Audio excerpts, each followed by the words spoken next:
If you'd like to take your skew skills to the next level, try spinning tops using only the skew. 4 of the basic cuts are included in this project, and depending on your design, you can incorporate the other 2 as well.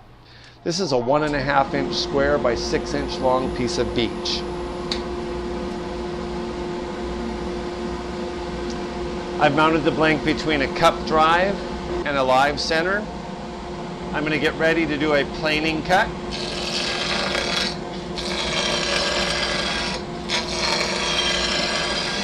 I'm not going to take it all the way to a cylinder just yet, but I'm going to get pretty close.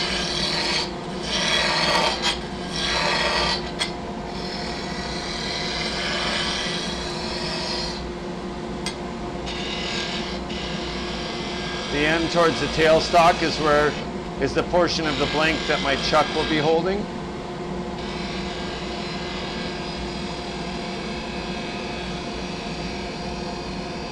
I can clean up the end grain right now as well using that paring cut. Just another chance to practice.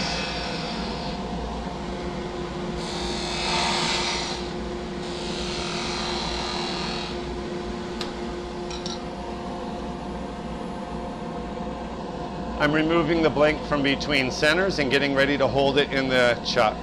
I don't finish turning this portion to a cylinder because typically when you grip it in a chuck, it grips and compresses the fibers unevenly, shifting the blank off center a slight amount. So I always leave this step of finishing the cylinder until after I've gripped it in the jaws.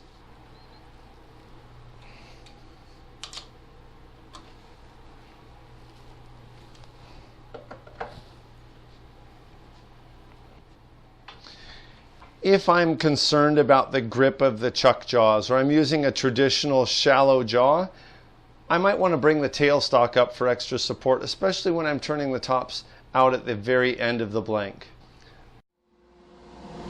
Planing cut.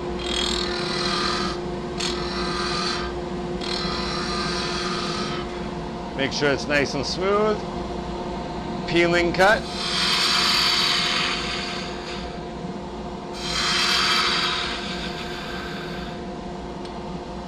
I'm going to do a paring cut across the end of the handle or the top of the handle.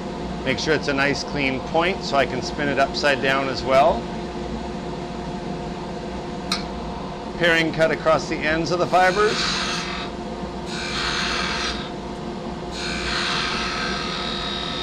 I'll do a planing cut for the handle to take it down to size and get a clean cut.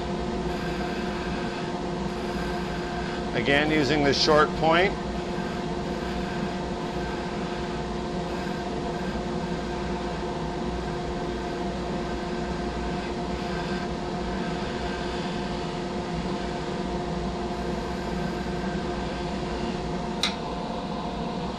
I'll do one more paring cut. Oh, I need to do a planing cut up here. I didn't do it quite far enough into the blank, just to true up the rim.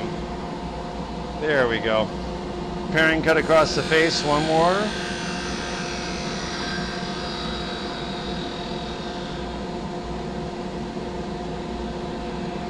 Planing with the short point just to establish that transition between the handle and the top of the body. You'll notice how smooth this surface is off of the skew. You can read the shine off of the bevel. That'll give you an idea of just how smooth that is. If it was textured, that reflection would jump across the surface. Nice and smooth. Now I'm going to do a V cut to part it off and to establish the point.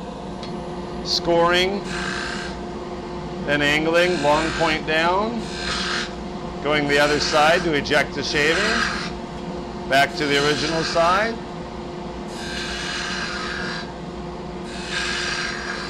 steering that bevel all the way to the bottom of the V or the valley of that V, picking up the cut to make a nice smooth cut along the base of the spinning top. I need to widen the V just a little bit so that I have clearance for the skew. And this is where I need to slow down and take my time. One of the most critical parts of a spinning top is the tip. I'm going to cradle the top, just steadying it by the handle, and turn with one hand and do a really slow V cut. You'll notice on the tip there's a little bit of a barb. That's from the last little straws in the very center.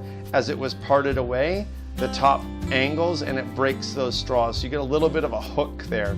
If it's a large hook, take a carving knife or even your skew if you're comfortable with that and pare the fibers off, cleaning it up. Or you could take a little bit of 400 or 600 grit sandpaper and just rub that burr right off. This is so small and I'm going for a no sanding approach. So I can take this and I can just polish it on the ways of the lathe. Burnish that little barb and the bottom, and now it's nice and shiny, slightly rounded. That will actually allow it to spin even better than if it was a really sharp point.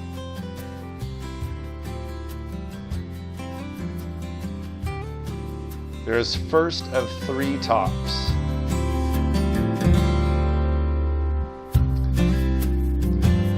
On the second top I'm going to turn for you, I'm going to add some embellishment, a little bit of texture and a little bit of color. I'll explain that as I go.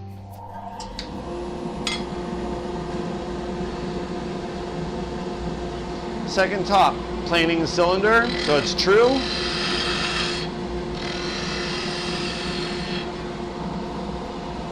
Peeling cut for the handle.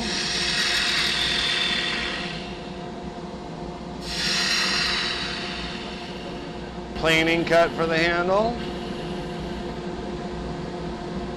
Paring the end of the handle so I've got a nice crisp point, and paring the ends of the fibers.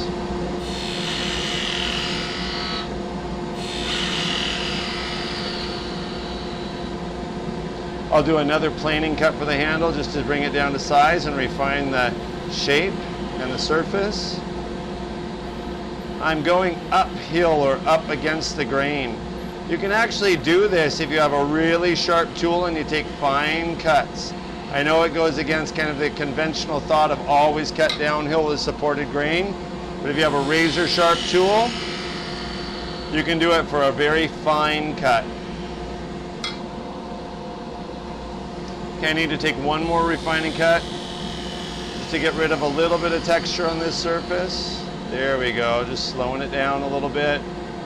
Work on that transition from the handle to the body. Nice and smooth and ready for texture. My embellishing technique for this top is going to use a homemade chattering tool. You can definitely purchase a chattering tool through a woodworking catalog or a woodworking store. I'm going to use one that I have made myself using a modular handle from a home center store and a shatterproof hacksaw blade. I'm going to adjust the extension from the handle. I'm going to change the orientation of the tool rest. I'm going to apply the chatter tool to the face of the blank. That's the top of the spinning top body. And I'm going to angle the edge between 7 and 8 o'clock if this were the face of a clock. When I do this, it's going to squeal and squawk and make all sorts of noise. That's telling me that it's chattering in and out of the wood. That's good. Get the vibration started. Let's take a look. The chatter pattern is really subtle, but it's a great use of harmonics. I'm going to trim this using the short point of the skew to make a nice, clean, crisp boundary around the outside of the chatter pattern, and then we'll color it to highlight it.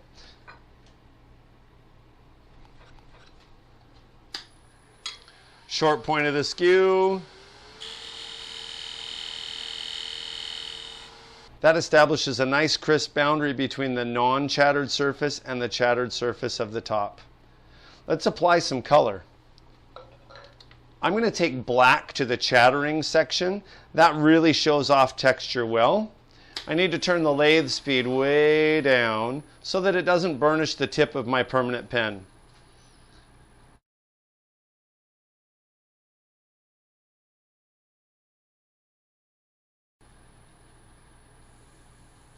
I'm going to saturate this section of the top with black ink so that it really shows off with a deep black color.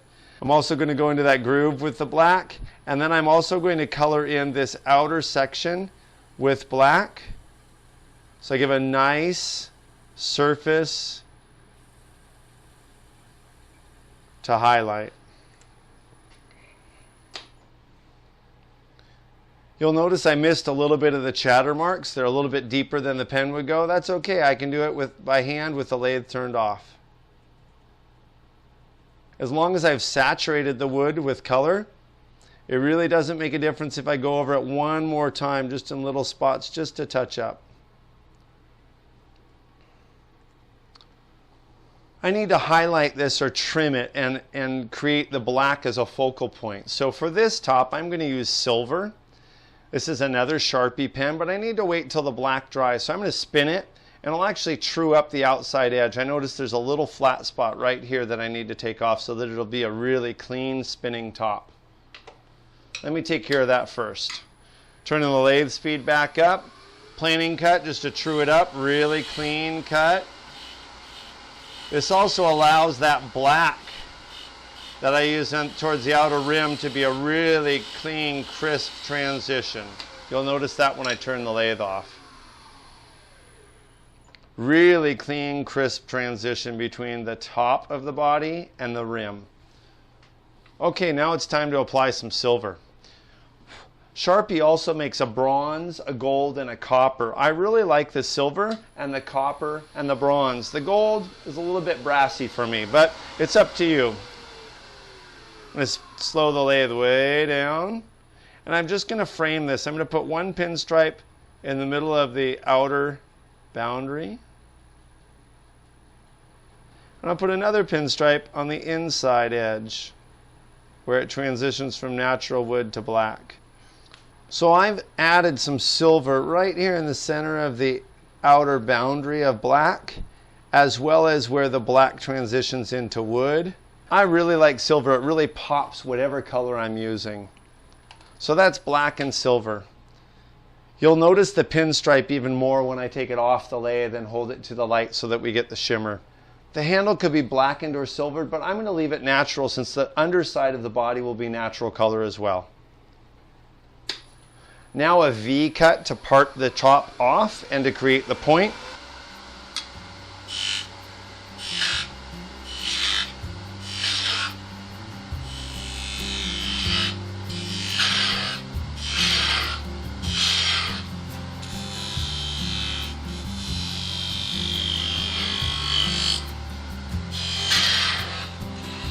With a little bit of practice, you can take some pretty heavy cuts with that V cut. Gaining a little bit of clearance down towards the tip. Just whittling it away. There we go.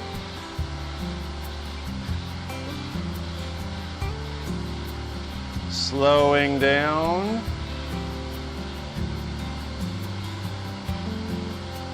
I'm at about a 1/16 to a 32nd of an inch diameter.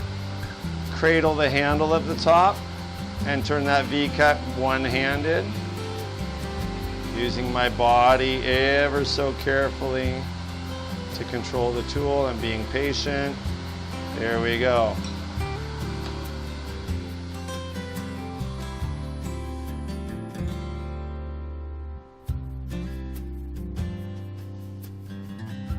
That black really pops that subtle texture nicely, and the silver trims it beautifully. Now, there is ever so slight a burr. I could remove it with about 5,000 grit. It's really, really fine, but that will hang up in any little texture of the surface that it's spinning on. So I'm still going to repeat my burnishing technique using the ways of the bed, just to polish that tip. A polished tip makes a better spinner. It's more forgiving. It doesn't grab in texture that it might be spinning over top of. Top number 2.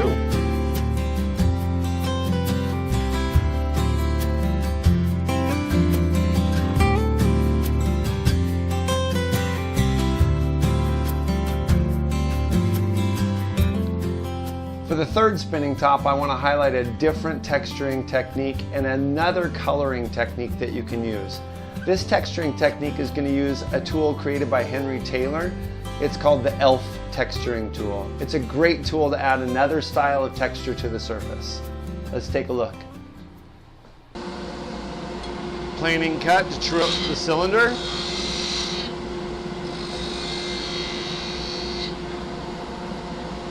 Peeling cut to establish the handle size.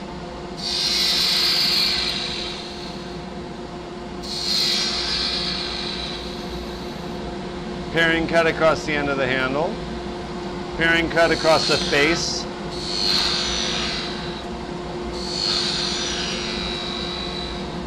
Planing cut to clean up the handle. Again, really sharp tool, allows me to go slightly uphill. Using that short point down, establishing the transition between the face and the handle.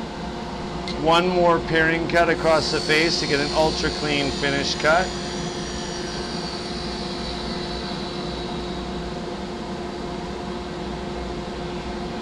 Clean, crisp transition. Now I'm going to show you how I use the Henry Taylor ELF decorating tool with they call it a flame or oval bit. It's a rotary cutter, and it actually cuts the texture in the surface. You need an ultra clean surface for this to really show off the detail and the crispness of the cut. I've set the lathe at a very slow speed. I'm going to anchor the tool on the tool rest, and then I'm going to apply the cutter to the surface and just hold it in position. Apply it and hold and press slightly.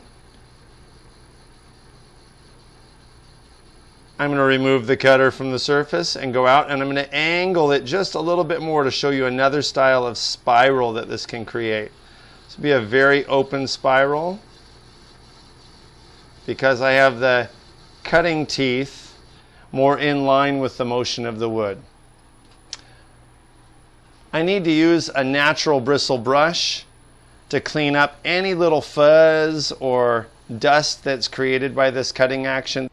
You'll notice that I've created two different spiral patterns, one that is very close to a radial pattern, and the second one that is very much a sweeping open spiral towards the rim of the top. I'm going to use some color to color in this texture to really make it pop. Something really bright this time. With the lathe off, I'm going to use orange to draw or color in each of the spiral cuts. What's nice about doing this on the lathe is it allows me to manipulate the blank with my left hand with a hand wheel and have lots of control with my right hand holding this brush tip Sharpie pen. I really like brush tips for this type of texturing because the tip is very fine and it allows me to get all the way down into the valley of that texture.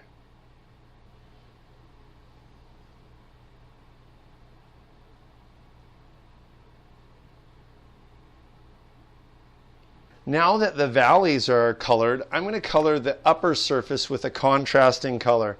I'm choosing pink. I'm going to turn the lathe on very nice and slow, and I'm going to focus on the sections that have no color in them first.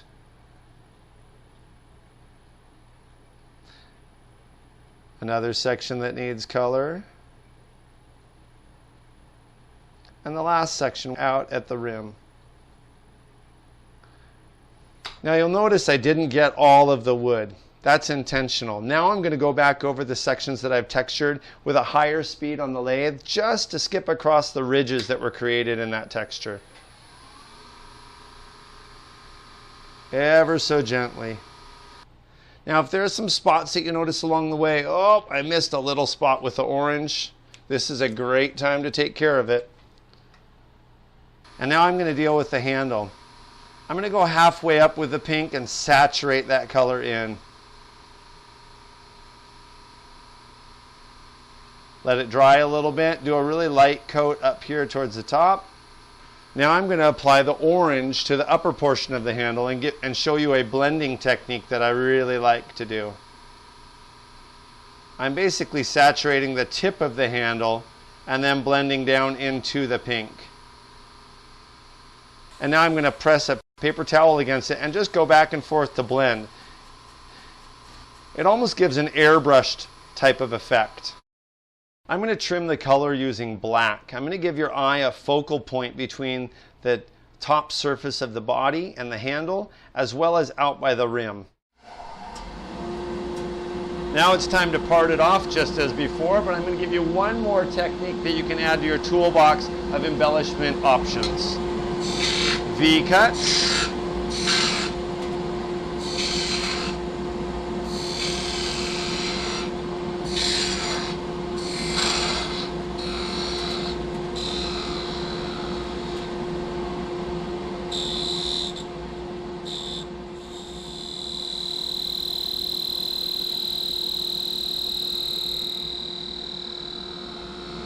You can hear that harmonic. That's a little bit different than chatter work, and it's called ribbing.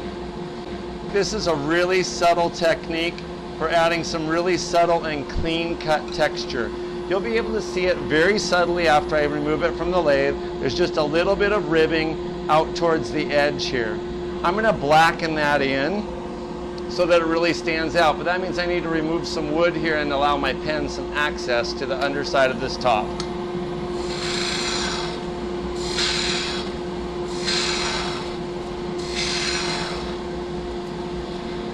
Ribbing is accomplished when the wood flexes in and out of the cut away from the tool.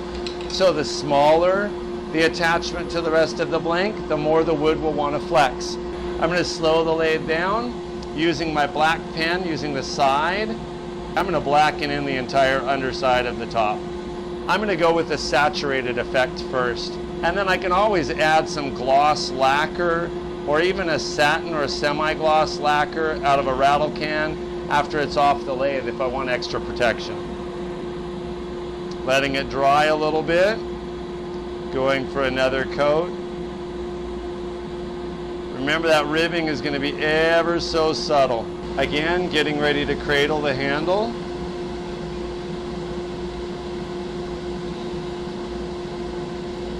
Gliding that bevel and being very patient.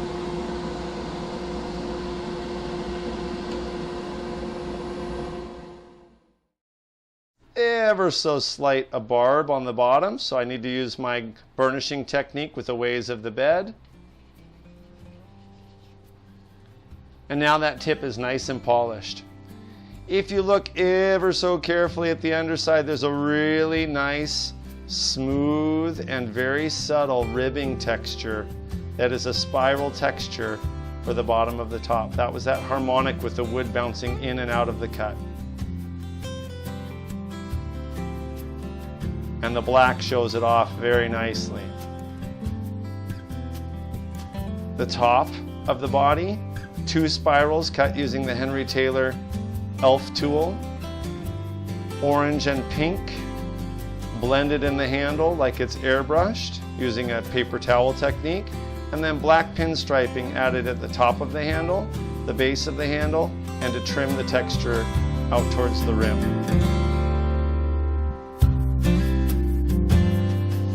Another great spinner. So there you have it. One of my favorite practice projects using only the Skew. Well, I added in a couple embellishing tools as well. One that you can make in your shop using a modular handle and a hacksaw blade. Another you can purchase from Henry Taylor, the ELF tool, with your choice of bit to cut a spiral or a pattern in the top surface. And the use of color using your favorite brand of permanent or water-based ink pen that you can find at your drugstore, your local hardware store, or your office supply or art supply store. And then of course using the simple paper towel to blend 2 colors, one to the other, as if it's been airbrushed. This project is a great skill builder, using 4 of the 6 basic cuts with a Lofstrom 3/8" round shank skew. I also incorporated some other tools, but I incorporated 4 of the 6 basic cuts using this tool. The first, planing from a square to a cylinder and sizing for my spigot and my chuck. Second, a peeling cut if you needed to make the blank smaller for your chuck jaws, and to size the handle of the top. Third, a paring cut to clean up the fibers across the top surface of the spinning top body. And fourth and final, a V-cut to establish the underside of the top and the point that is oh so important to its success as a spinning top.